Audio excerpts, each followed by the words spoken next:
Değerli Bursalı kardeşlerim, bugün burada şehrimizin kanayan yarası haline gelen, her vatandaşımızın sabrını taşıran trafik sorununu konuşmak için karşınızdayım.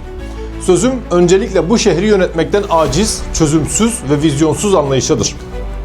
Yıllardır aynı kavşaklarda, aynı caddelerde saatlerimizi heba ediyoruz. Acemler Kavşağı, İzmir yolu ve Ankara yolunda trafik adeta bir işkenceye dönüşmüş durumda.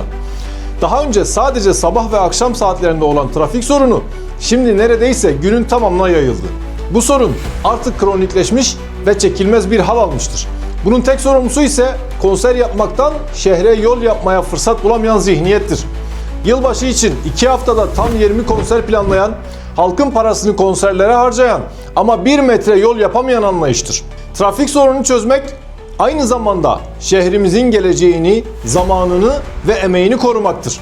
Biz Hüdapar olarak bu sorunu çözmek için gerekli tüm projeleri ve çözüm önerilerimizi hazırladık.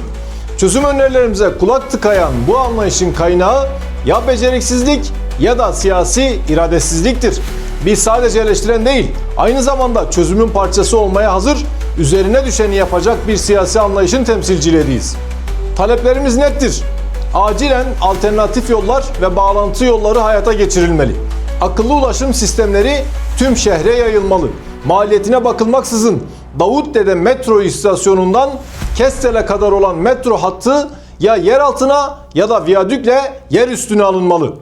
Son sözümüz ise ya sizler bu sorunu kökten çözecek adımlar atacaksınız ya da aziz milletimiz hakkını gasp edenlere sandıkta gereken dersi verecektir.